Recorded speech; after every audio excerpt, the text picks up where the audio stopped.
Friends, आज हम बात कर रहे हैं अनिल अंबानी की और साथ में बात करेंगे उनकी कंपनियों की, Reliance communication, Reliance power, Reliance infrastructure और रिलायंस कैपिटल की। फ्रेंड, जैसे कि हमने पहले ही कहा था कि अनिल अंबानी अब आने वाले समय में अपनी दो कंपनियों को जरूर आगे लेकर जाएंगे, तो वो साबित होने वाली है बात। तो बहुत ही बड़ा निर्णय लिया गया है अनिल अंबानी की तरफ से। अनिल अंबानी अपनी कंपनी में हिस्सेदारी बढ़ाने जा रहे हैं। बहुत ही चमत्कारिक फैसला है, यानी कहाँ तो सारी कंपनियां डूब रही थी और कहाँ अनिल अंबानी अब उसमें अपना स्टेक बढ़ाने जा रहे हैं। तो बहुत ही बड़ी खुशखबरी है। तो रिलायंस इंफ्रास्ट्रक्चर के अंदर अपनी स्टेक बढ़ाने जा रहे हैं, यानी उन्होंने जो सपना सोचा है कि आने वाले समय में मुझे रिलायंस इंफ्रास्ट्रक्चर को कर्ज मुक्त करना है, उसकी तरफ एक बड़ा कदम उठाया जा रहा है। साथ में रिलायंस पावर तो ऑलरेडी कंपनी प्रॉफिट में चल रही है, कारोबार उसका अच्छा चल रहा है। रिलायंस कम्युनिकेशन की तरफ से भी एक बड़ा निर्णय लिया गया है, उसको भी हम इस वीडियो के माध्यम से डिस्कस करेंगे। फ्रेंड्स, अब हमें लग रहा है कि आने वाले दिनों में जिसने भी अनिल अंबानी ग्रुप में निवेश किया था उनके दिन बदल सकते हैं, क्योंकि पिछले काफ़ी दिनों से स्टॉक ज़बरदस्त दौड़ लगा रहे हैं। बहुत ही शानदार परफॉर्मेंस ऑलरेडी स्टॉक दिखा चुके हैं और बहुत ही ज़बरदस्त रिटर्न मिल चुका है और लग रहा है कि आने वाले दिनों में ये स्टॉक फिर से दौड़ने लगेंगे।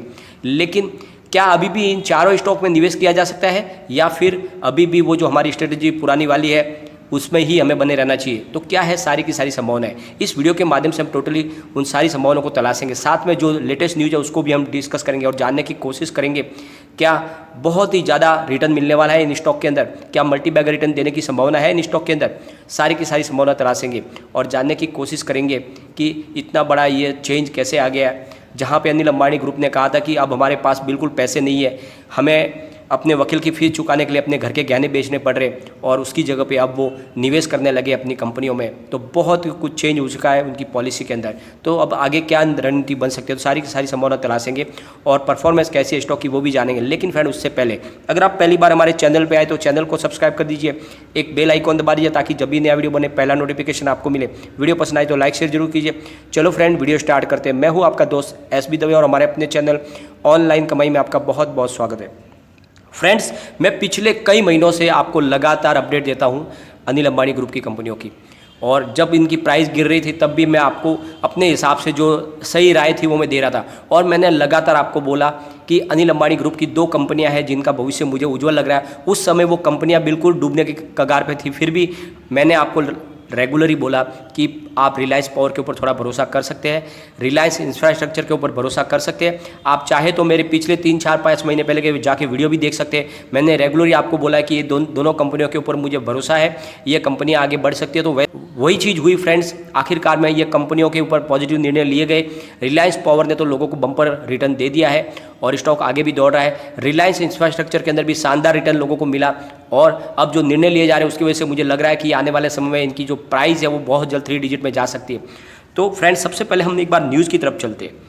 अनिल अंबानी ने जैसे कि पहले ही अपने सपने को बता दिया था कि मुझे रिलायंस इंफ्रास्ट्रक्चर को बिल्कुल कर्ज मुक्त करना है, और उसके लिए उन्होंने काफ़ी निर्णय भी लिए। उन्होंने अपना जो toll plaza, Delhi toll plaza, उसको बेचा और अपने कर्ज में कमी की। उसके साथ में उन्होंने एक बड़े पावर प्रोजेक्ट को भी उन्होंने बेचा और वहाँ से जो रकम आई उसको भी कर्ज चुकाने में काम में लगाया। उसके बाद में उन्होंने यस बैंक के 1200 करोड़ को कर्ज को चुकाने के लिए अपने रिलायंस सेंटर को दे दिया, जो उनकी प्राइम प्रॉपर्टी थी, मुंबई की सांता क्रूज एरिया की सबसे अच्छी प्रॉपर्टी। वो रिलायंस सेंटर भी उन्होंने यस बैंक को दे दिया। तो इस तरह से वो लगातार अपने कर्ज को कम कर रहे हैं, और अभी उन्होंने एक बहुत बड़ा निर्णय लिया है। अनिल अंबानी अपनी कंपनी रिलायंस इंफ्रास्ट्रक्चर के अंदर 550 करोड़ रुपीज़ का नया निवेश करने जा रहे हैं, यानी अपनी हिस्सेदारी वो बढ़ाने जा रहे हैं। और इस निवेश के बाद में रिलायंस इंफ्रास्ट्रक्चर के काम करने का जो तरीका है वो बदल जाएगा और अच्छे से कंपनी आगे कारोबार कर पाएगी। तो ये जो निर्णय लिया गया है उसमें 62 रुपीज़ की प्राइस से 8.88 करोड़ रुपीज़ के शेयर जारी किए जाएंगे नए इनको, जिनमें 400 करोड़ रुपीज़ का जो निवेश है वो अनिल अंबानी ग्रुप अपनी तरफ से कर रहा है और 150 करोड़ रुपए वर्दे ग्रुप निवेश कर रहा है। तो इसमें 400 करोड़ का जो निवेश है वो अनिल अंबानी ग्रुप की तरफ से हो रहा है, अनिल अंबानी खुद कर रहे हैं, और बाकी के 150 करोड़ वर्दे ग्रुप लगा रहे। तो टोटल 550 करोड़ रुपए का नया निवेश हो रहा है रिलायंस इंफ्रास्ट्रक्चर के अंदर, और इसके बदले में शेयर जारी किए जाएंगे इनको। इस निर्णय के लिए शेयर होल्डर की परमिशन ली जाएगी।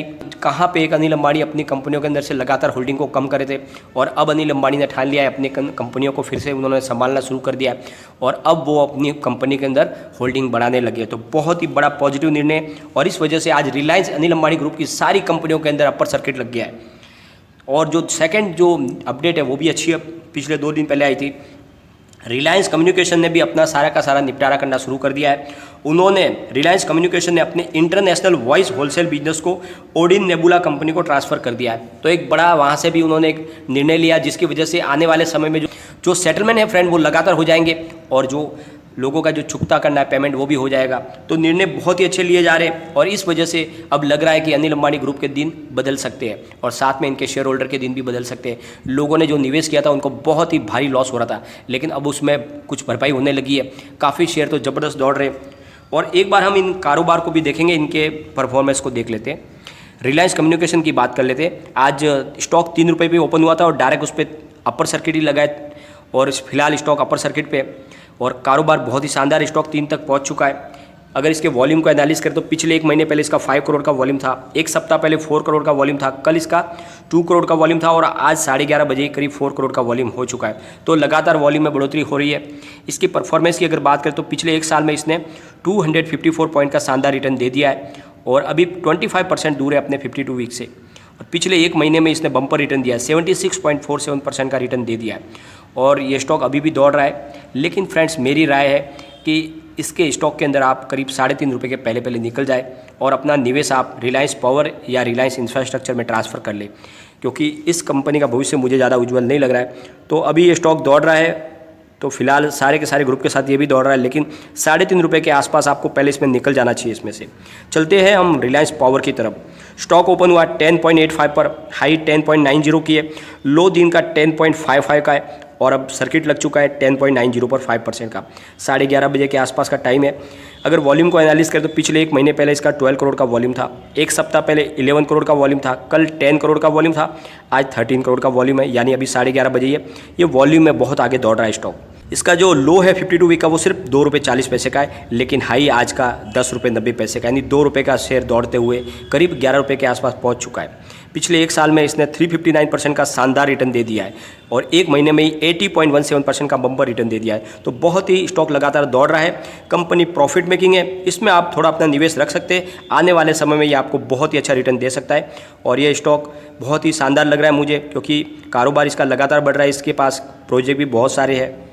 अब चलते हैं हम रिलायंस इंफ्रास्ट्रक्चर की तरफ। इंफ्रास्ट्रक्चर को तो अनिल अंबानी ने बिल्कुल कर्ज मुक्त करने का ठान लिया है। कारोबार की बात कर लेते हैं। स्टॉक ओपन हुआ 74.50 पर, हाई बनाई 76.90 की, लो 73.25 का। स्टॉक अभी 5% अपर सर्किट पर चला गया, यानी 76.90 पर। अभी 12 बजे के आसपास का टाइम है। अगर वॉल्यूम को एनालिस करें तो पिछले 1 महीने पहले इसका 2 करोड़ का वॉल्यूम था, एक सप्ताह पहले 1 करोड़ का वॉल्यूम था, कल भी 1 करोड़ का वॉल्यूम था, लेकिन आज 12 बजे ही 2 करोड़ का वॉल्यूम हो चुका है। तो यहाँ पर भी शानदार बढ़ोतरी हुई है वॉल्यूम के अंदर। और इसका जो लो है 52 वीक का वो है 19 रुपये 20 पैसे का और इसका हाई आज का है 76.90 का, यानी अपने 52 वीक के हाई पर है स्टॉक। बहुत ही शानदार इसने भी रिटर्न दिया है। 298% का बम्पर रिटर्न 1 साल में इसने दे दिया है और पिछले 1 महीने में 62.58% का शानदार रिटर्न दिया है। बहुत ही अच्छा स्टॉक दौड़ रहा है और इसमें आप निवेश कर सकते हैं, क्योंकि जिस तरह से ये निर्णय लिया गया है, अनिल अंबानी अपनी तरफ से 550 करोड़ रुपए का नया निवेश कर रहे हैं इस कंपनी के अंदर और काफ़ी उन्होंने ऐसे प्रोजेक्ट बेच दिए जिनकी वजह से उन्हें एक बड़ी रकम मिली और उस रकम से उन्होंने कर्ज को चुकाने की शुरुआत की है। तो आने वाले समय में कंपनी बिल्कुल कर्ज मुक्त हो जाएगी और इस कंपनी के दिन बिल्कुल पलट सकते हैं और आपका निवेश आपको बहुत अच्छा रिटर्न दे सकता है। तो इसमें आप निवेश अपना बनाए रखें और चाहे तो निवेश कर भी सकते हैं, लेकिन अभी स्टॉक थोड़ा बड़ा हुआ है तो थोड़ा सा इसमें आपको अभी अवॉइड करना चाहिए नए निवेश करने से। लेकिन अगर आपका इन्वेस्टमेंट है तो आप रख सकते हैं, लेकिन एक बात का ध्यान रखें, अगर आपका शॉर्ट टर्म का नजरिया है और इन कंपनी में अगर आपको अच्छा खासा प्रॉफिट मिल रहा है तो प्रॉफिट बुक भी कर ले, क्योंकि अगर लोअर सर्किट लगने लगेगा तो स्टॉक फिर से आपको काफ़ी नीचे 30 से 40% नीचे मिलने लगते हैं। तो बिल्कुल आपको अगर मौका मिले तो आपको अपना प्रॉफिट भी बुक करते रहना चाहिए। चलते हैं रिलायंस कैपिटल की तरफ। स्टॉक ओपन हुआ 17.15 पर, हाई बनाई 17.65 की, लो 17.15 का और इस पर भी 5% का सर्किट लग चुका है, यानी 17.65 पर। करीब 1 साल में इसने 150% का रिटर्न दिया है और पिछले 1 महीने में इसने 56.89% का रिटर्न दिया है। परंतु ये कंपनी अब बिकने वाली है, क्योंकि इसकी सब्सिडियरी कंपनियां बहुत सारी बिकने वाली है। इस स्टॉक में आपको निवेश नहीं रखना चाहिए। आपका जो निवेश है इसमें से आपको ट्रांसफ़र करके रिलायंस पावर या रिलायंस इंफ्रास्ट्रक्चर में लगाना चाहिए। ये दो जो कंपनियां हैं, ये मैं लगातार आपको बोल रहा हूँ, मैंने आज नहीं बोला, मैं करीब आपको 6 से 8 महीनों से बोल रहा हूँ, इन कंपनियों में से अपना निवेश इन 2 कंपनियों में आप ट्रांसफ़र करें। ये दोनों कंपनियां दौड़ेगी और यही आखिरकार में हुआ, जो मैंने कहा था वही हुआ। ये कंपनी अब आगे जाके बढ़ने वाली है, क्योंकि रिलायंस इंफ्रास्ट्रक्चर को अनिल अंबानी बिल्कुल कर्ज मुक्त करने वाले हैं और इस वजह से कारोबार आगे बढ़ेगा। रिलायंस पावर ऑलरेडी प्रॉफिट में है और कंपनी के पास अच्छे खासे प्रोजेक्ट भी है, तो ये दोनों कंपनियां आगे बढ़ेगी और इनकी प्राइस बहुत ज़्यादा बढ़ सकती है। फिलहाल बहुत ही कम प्राइस है, आने वाले समय में बहुत ही दमदार रिटर्न मिल सकता है, तो आप अपना निवेश इन कंपनी में रख सकते हैं। लेकिन फ्रेंड समय समय पे अगर आपको प्रॉफिट मिलता है तो प्रॉफिट भी बुक करते रहे। लेकिन फ्रेंड कोई भी इन्वेस्टमेंट करने से पहले अपने फाइनेंशियल एडवाइजर से एक बार एडवाइजरी ले ले या अपना खुद का रिसर्च करें, क्योंकि मैंने वीडियो आपके एजुकेशन पर्पज़ के लिए ही बनाया। वीडियो पसंद आए तो लाइक शेयर जरूर कीजिए और चैनल को सब्सक्राइब कर दीजिए। Thank you friend.